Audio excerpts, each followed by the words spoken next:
All right, the gateway to Mars. So here we are. Here we are at the newly incorporated Starbase, Texas.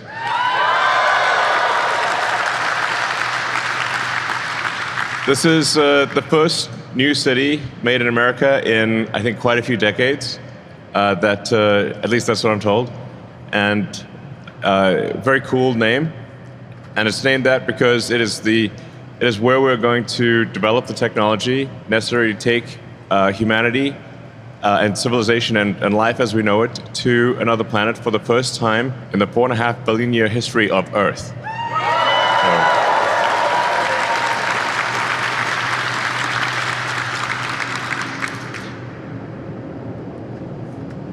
So go with this little video here. This is how it started off, with basically nothing.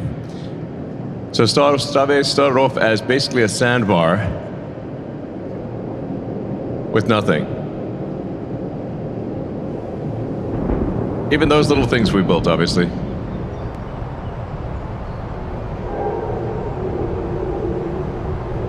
That's the original sort of Mad Max rocket.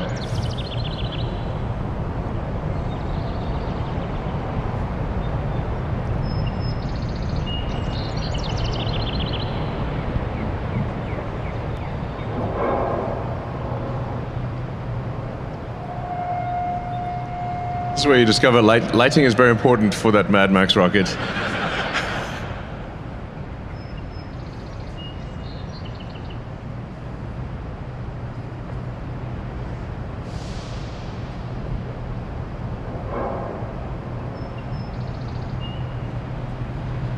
So yeah, not that long ago, there was basically nothing here. And in the space of about 5 or 6 years, thanks to the incredible work of the SpaceX team, we've built a small city. And we've built 2 gigantic launch pads and a gigantic rocket factory for a gigantic rocket. And the cool thing is, for anyone out there who's watching this, you can actually come and visit because our entire production facility and launch site are on a public highway. So anyone who comes to South Texas can come and see the rocket pretty close up and see the factory. And so anyone who's interested in seeing the largest flying object on Earth can come here anytime they want and just drive down the public highway and see it, which is pretty cool. So then we progress to where we are now, Starbase 2025.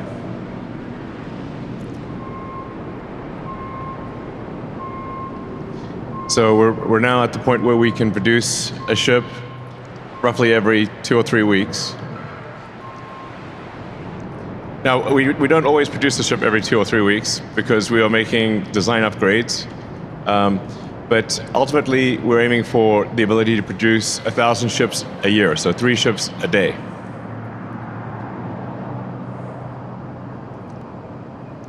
So that's where things are now. I'm standing in that building.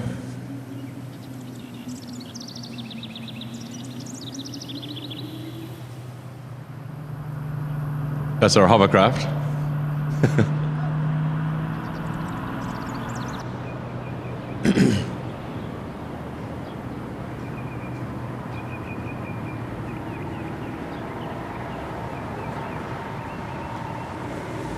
We're driving a booster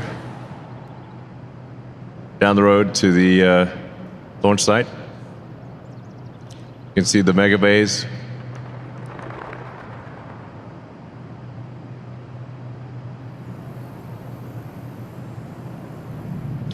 And as I said, what's cool, the cool thing for those out there watching this video is that you can actually just literally come here, drive down the road and see it, which is the first time in history that that's been possible. So all this cool stuff, that road on the left there, that highway is public, and you can just come here and see it, which I recommend doing. I think it's very inspiring to see. So that's our Gigabay. So we're expanding integration to produce 1,000 Starships per year. Well, Well, yeah, that hasn't been built yet, but we're building it. That is a truly enormous structure. This will be that'll be one of the biggest structures, I think by some measures, the biggest structure in the world. And it's designed for 1,000 starships a year. We're also building a gigabay in Florida, so we'll have 2 facilities, one in Texas and one in Florida. It's actually difficult to gauge the size of these buildings because you need a kind of human for scale. When you see how tiny a human is next to that building, you realize just how enormous it is. So when we look at our build comparison, vehicles per year, so you look at Boeing and Airbus making airplanes, Starship will be making, at some point, probably as many Starships for Mars as Boeing and Airbus make commercial airplanes. So this is really at a scale, enormous scale. And each Starship will have a capability. Each Starship is bigger than a 747 or an A380. Like, it's truly enormous. And then in terms of Starlink satellites, the version 3 satellites, making on the order of 5,000 a year, maybe at some point closer to 10,000 a year. And those Starlink V3 satellites are each the size of roughly a 737. They're pretty big. That compares to the B-24 bomber in World War II. Now, it's still small compared to Tesla. And Tesla will probably be doing, double or triple that volume in the future. So it just puts things into perspective that it is actually possible to build a vast number of interplanetary starships. And even when you can compare things on the tonnage standpoint, Tesla is still, and other car companies are still building far more complex manufactured tonnage than SpaceX, which just really is a way of saying that it's very achievable. Like these numbers, while they are insanely high by traditional space standards, are achievable by humans because they have been achieved in other industries. Progress is measured by the timeline to establishing a self-sustaining civilization on Mars. That's how we're gauging our progress here at Starbase. So with each launch, especially in the early days of Starship, each launch is about learning more and more about what's needed to make life multiplanetary and to improve Starship to the point where it can be taking ultimately hundreds of thousands, if not millions of people to Mars. Ideally, we can take anyone who wants to go to Mars, we can take to Mars. And bring all of the equipment necessary to make Mars self-sustaining, so Mars can grow by itself in a worst-case scenario, getting to the point where the fundamental fork in the road for human destiny is where Mars can continue to grow even if the supply ships from Earth stop coming for any reason. At that point, we've achieved civilizational resilience, where Mars can potentially come to the rescue of Earth if something goes wrong, or maybe Earth could come to the rescue of Mars. But having 2 planets that are both self-sustaining and strong, I think is going to be incredibly important for the long-term survival of civilization. I think any given civilization is likely to last maybe, 10 times longer, maybe much longer, if it is a multi-planet civilization than if it is a single-planet civilization, because there's always some chance that, us humans could do something crazy like World War III, hopefully not, but it's possible, or that there could be some natural event like meteors or supervolcanoes or something that we don't expect, and then if we only have one planet, then that could be curtains. But if we've got 2 planets, we keep going, and then we go beyond Mars ultimately to the moon, maybe the asteroid belt, the moons of Jupiter, and beyond, and ultimately to other star systems. And we can be out there among the stars, making science fiction no longer fiction. So in order to achieve this goal, we have to make rapidly reusable rockets so that the cost per flight, the cost per ton to Mars, is as low as possible. That's essential. So for that, rapidly reusable rockets, I said, it's actually 4 R's. It's like a pirate. RRR. It's like rapidly reusable, reliable rockets is the key. RRR. Now we've congrats to the SpaceX team on making incredible progress on catching a giant rocket.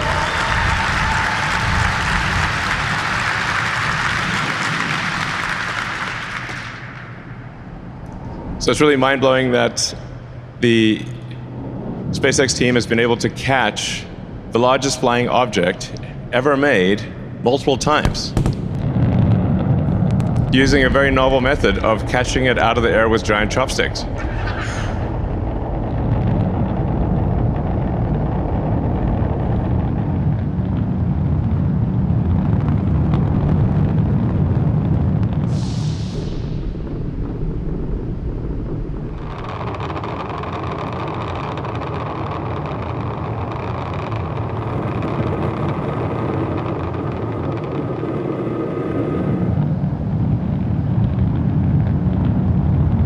I mean, have you ever seen that before?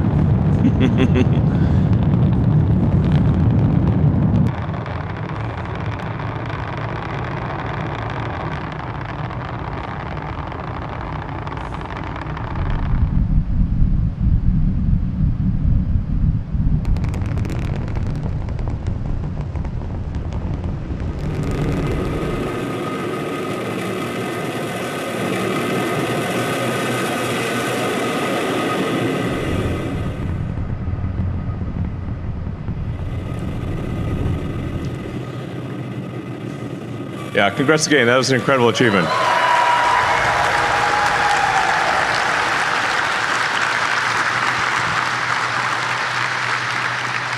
So the reason we are catching it in this way, which has never been done before, is in order to achieve the rapidly reusable portion of in order to make the rocket rapidly reusable. So if the super heavy booster, which is gigantic, it's like 30 feet in diameter. If it were to land with landing legs on a landing pad, we would then have to pick it up, stow the legs, and put it back in the launch pad. And it's quite difficult to transport such a large thing. But if we catch it with the same tower that it's used to put it in the launch mount to begin with, that is the best case outcome for rapid reuse. So it literally gets caught by the same arms that placed it in the launch ring, and then it is placed back in the launch ring immediately. So in principle, the Super Heavy booster can be reflown within an hour of landing. So it comes back in about 5 or 6 minutes, one way or another, and then it gets caught by the tower arms, placed back in the launch mount, and then you can refill propellant in about 30 to 40 minutes, and place a ship on top of it, and in principle, refly the entire booster every hour. Maybe every 2 hours to give it a little bit of extra time. But let's just say it's in the limit of rapid reuse.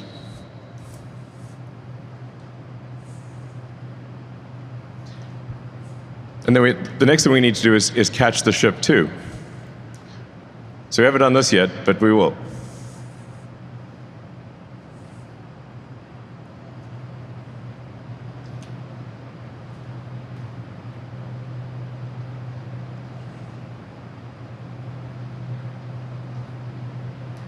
So that's what we hope to demonstrate later this year, maybe as soon as 2 or 3 months from now.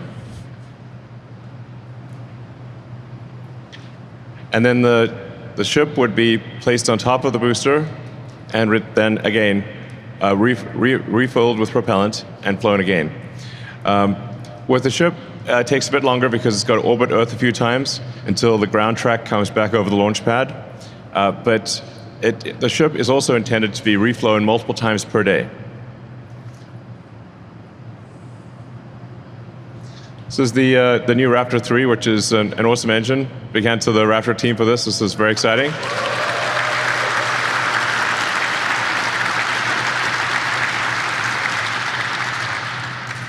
So Raptor 3 is designed to require no base heat shield, saving a lot of mass on the bottom and actually improving reliability so that if there is, for example, a small fuel leak from the Raptor engine, it will simply leak into the existing flaming plasma and not really matter. Whereas a fuel leak, when the engines are contained in a box, is a very scary thing indeed. So this is a Raptor 3. It'll take it probably a few kicks at the can, but it is a massive increase in payload capability, in engine efficiency, and in reliability. So this is really a revolutionary engine. Raptor 3 is really, I'd say, kind of alien technology rocket engine.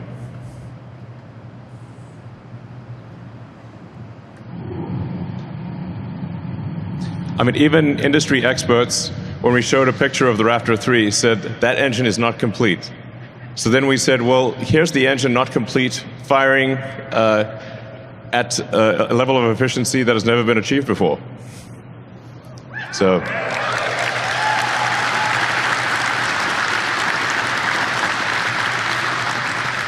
I mean, that is one clean engine.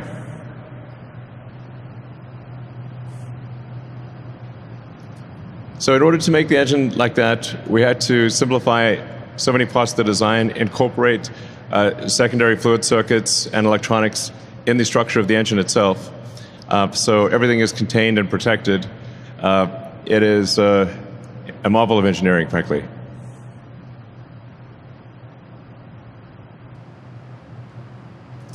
Then one of the other technologies that's key for Mars is doing orbital propellant transfer. So you can think of this like similar to aerial refueling for airplanes, but in this case it's orbital refilling of rockets, which has never been done before. But it is, technically feasible. I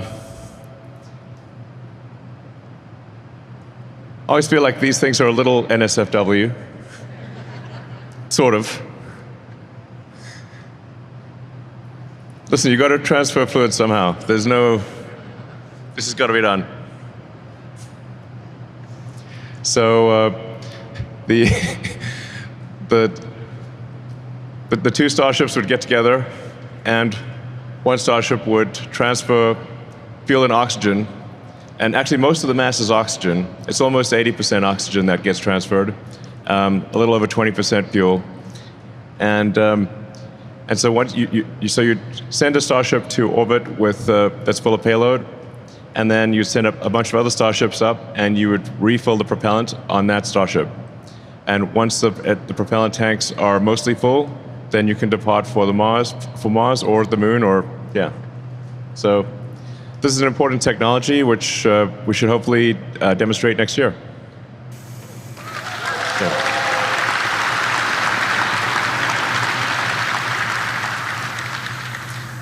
So then with one of the toughest problems to solve is the reusable heat shield. So no one has ever developed a truly reusable orbital heat shield. So it's extremely difficult to do so. Even the shuttle's heat shield required several months of refurbishment, basically fixing broken tiles, testing each tile, and because it's an extremely hard problem to be able to withstand the extreme heat and pressure of reentry. And the only things that can really withstand this level of heat are advanced sort of ceramics,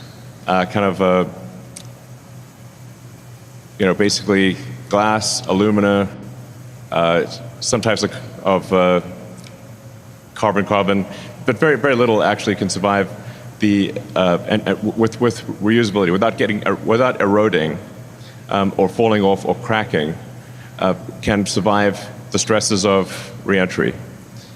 So this will be the first time that it's done, that a reusable orbital heat shield is developed, and it needs to be obviously extremely reliable. So this will be something that we'll be working on for a few years, I think, to keep honing the heat shield. It is an achievable thing, so we're not trying to do something that isn't achievable. It is within the realm of physics to get this done, just an extraordinarily difficult thing to get done. And Mars, the Mars atmosphere is carbon dioxide, which at first may seem better, but actually it ends up being worse because when the CO2 turns into a plasma and you actually end up with more free oxygen entering on a Mars atmosphere than on Earth atmosphere. So Earth's atmosphere is only around 20% oxygen, and Mars ends up being basically more than double that, maybe triple that, when you consider when the CO2 becomes a plasma and you get carbon and O2. So that wants to oxidize the heat shield, basically burn the heat shield. So that's why we tested very rigorously in a CO2 atmosphere, because it's got to work not just for Earth but also for Mars. And we want to use the same heat shield for Earth that we use for Mars, because there are many other factors with the heat shield, such as making sure the tiles don't crack or fall off or anything like that. So we want to have the same heat shield structure, same material on Earth as on Mars, so we can test it hundreds of times on Earth before going to Mars, and be confident that when it goes to Mars, it will work.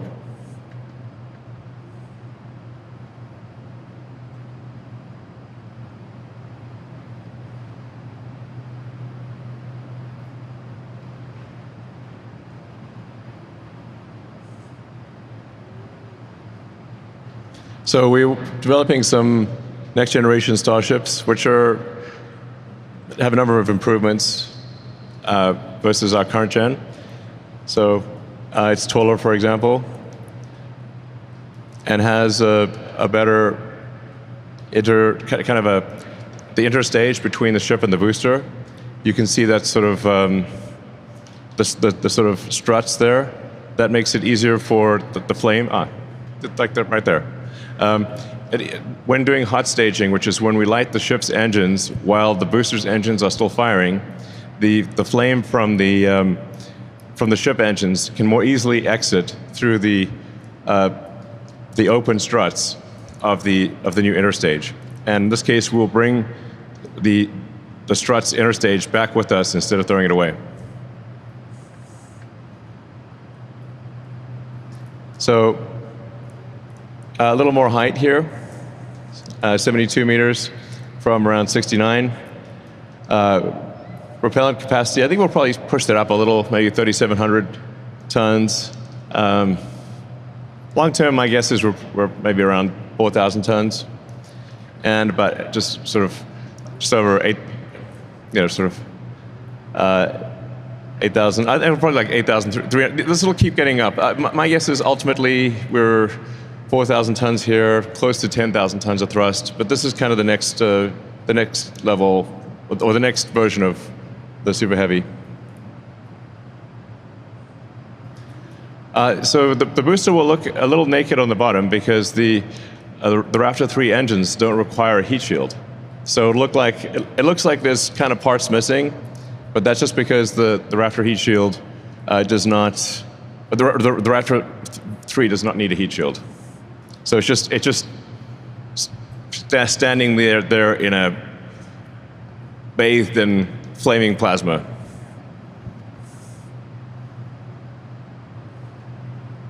But it's a lot lighter. Yep. Integrated hot stage. I think it looks amazing. And then the ship's a little longer, a little more capable. Moving to 1,550 tons of propellant capacity. And my guess is this probably ends up 20% more than this long term. Yeah, you can see the heat shield is sleeker, so much smoother boundaries. As the boundary of the heat shield going to the leeward side is very smooth. No more jagged tiles. I think it looks very sleek.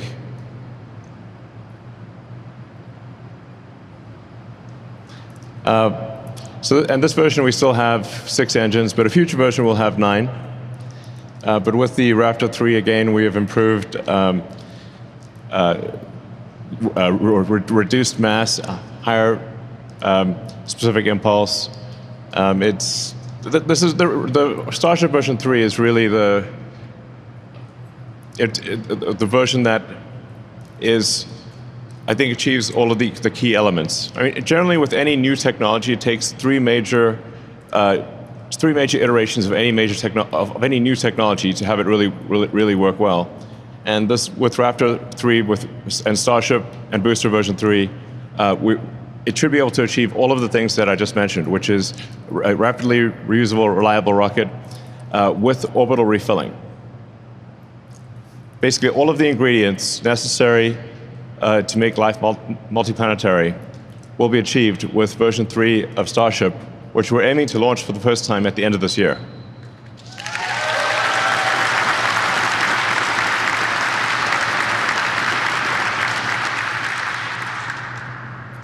Yeah, so you can see this is kind of where things are on the left, where things will be end of this year in the middle, and as I was saying, kind of where things will be probably long term.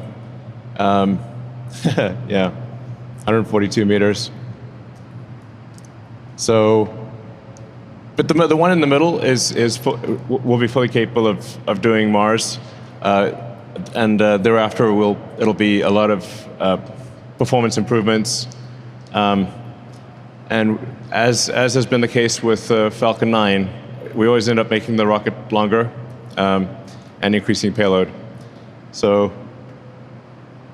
that's the game plan. Pretty straightforward, but it's important to emphasize, even with the rocket that we'll be launching just at the end of this year, it will be capable of making life multiplanetary, and thereafter it's just about continuing to hone the efficiency and capability of the rocket, and reduce the cost per ton and reduce the cost per person to Mars, and like I said, ultimately make it so that anyone who wants to move to Mars and help build a new civilization can do so.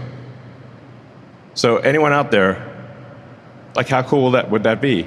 And even if you don't want to do it, maybe that you have a son or daughter who wants to do that, or a friend who wants to do it, and I think it would be the best adventure that one could possibly do, is to go and help build a new civilization on a new planet.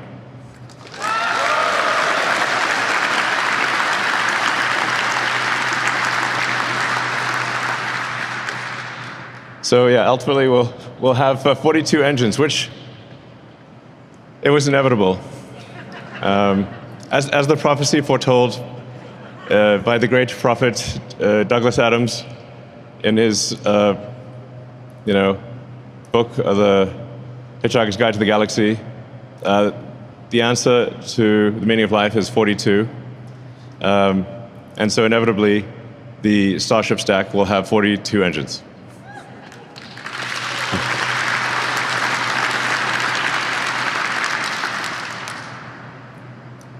And in terms of payload to orbit, what's remarkable is that it's 200 tons of, Starship will have 200 tons payload to orbit with full reusability.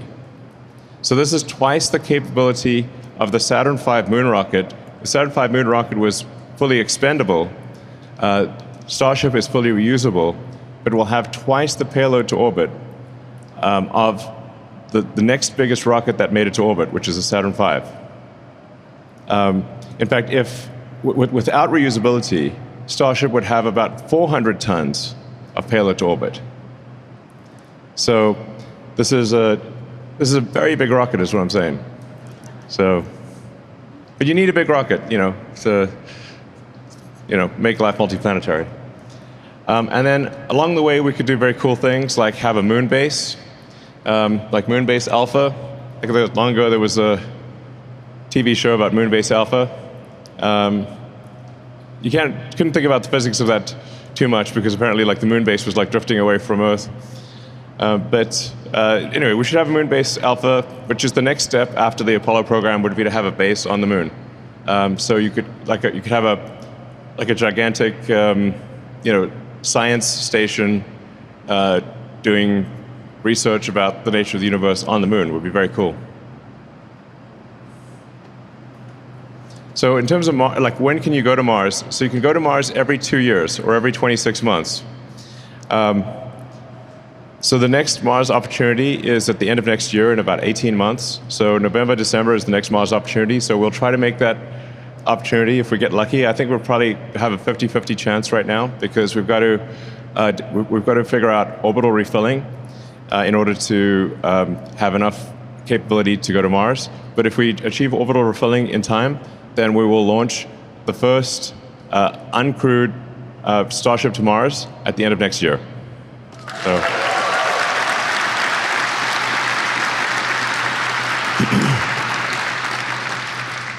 So this gives you an illustration of how does a spaceship go from Earth to Mars. So you got blue Earth there and red Mars.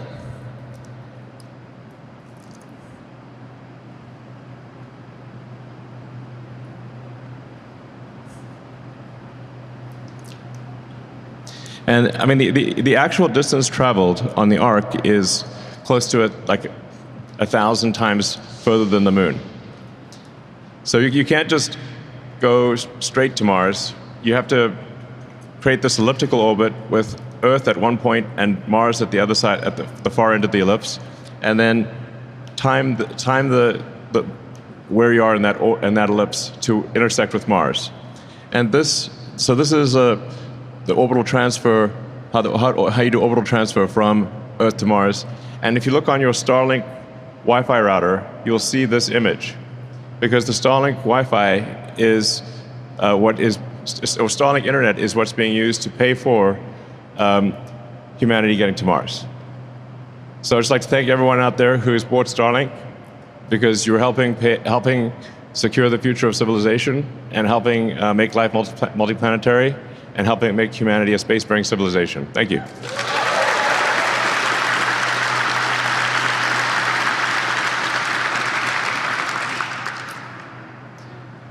So this is a tentative game plan here, where we're hoping to achieve,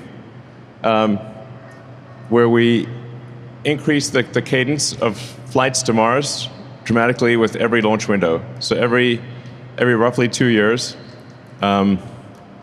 we are dramatically increasing the number of ships that go to Mars, and ultimately try to get to 1,000 or 2,000 ships per Mars rendezvous.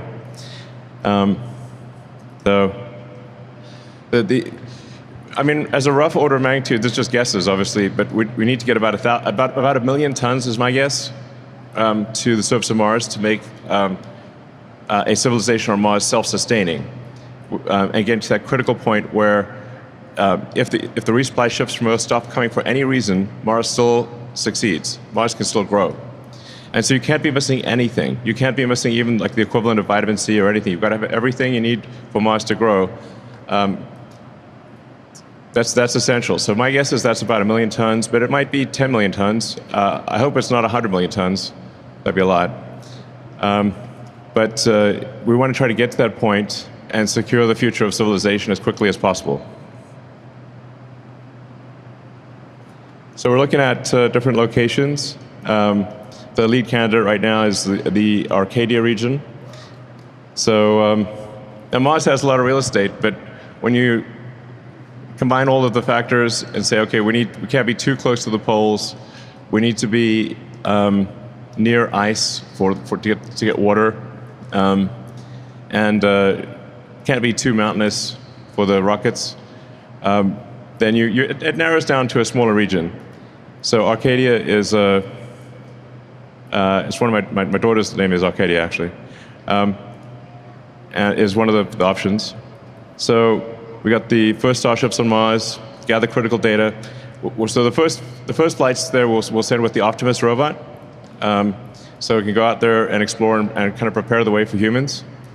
And that'll be a very cool image if we're able to achieve it by launching end of next year. It would actually technically arrive in 2027, but that would be an epic picture to see Optimus walking around on the surface of Mars. And then with the launching 2 years later, we'd be sending humans. Assuming the first missions are successful and they land successfully, we'd send humans on the next mission, and we'd really start building the infrastructure for Mars. So anyway, maybe just to be safe, we might just do two landing episodes with the Optimus and do the third one with humans. We'll see. So that classic picture of the workers on the Empire State.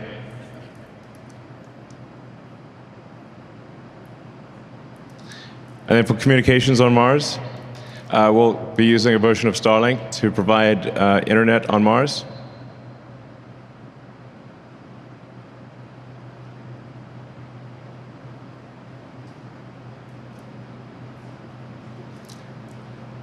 Yeah, so the speed of light, even at moving at the speed of light, your best case scenario is, I guess, running around 3.5 minutes to Mars, and then worst case is 22 minutes or more because Mars is on the other side of the sun from Earth.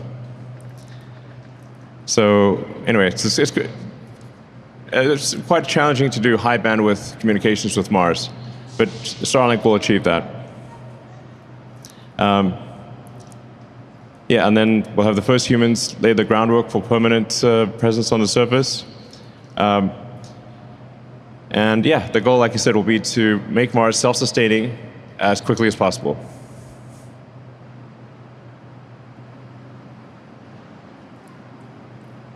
So it's just a sort of rough idea of what things will be like with the first city on Mars. My guess is we'll probably put the launch pads a little further away, or the landing pads, just in case. But I mean, for Mars, we're going to need a lot of solar power. We'll be, since you can't really walk around on the surface of Mars, at least as yet, until Mars is terraformed to be like Earth. You need to walk around with a Mars suit and be, initially in kind of like glass domes. But it would work. And eventually we can make Mars into an Earth-like planet. And we want to get to the point where we're transferring over 1 million tons at every Mars transfer window.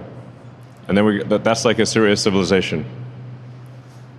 A megaton per transfer window.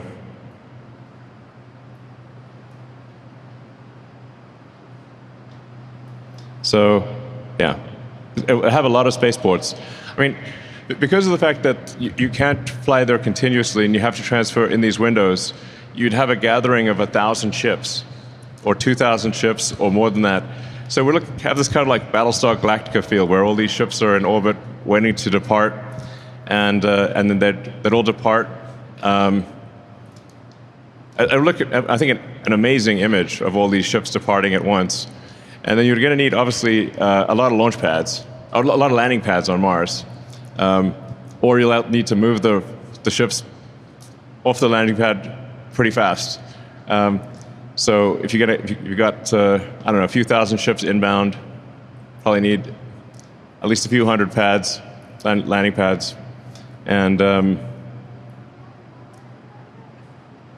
anyway, we'll solve that problem later.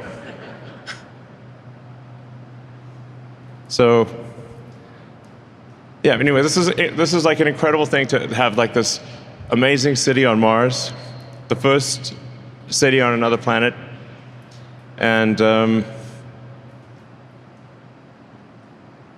new world. And it's also an opportunity to, I think, for the Martians to rethink how they want civilization to be. So you can maybe rethink, like, what kind of form of government do you want? What new rules do you want to have? There's a lot of freedom and opportunity in Mars to do a recompile on civilization, which will be up to the Martians. So, all right, let's get it done. Thank you, everyone.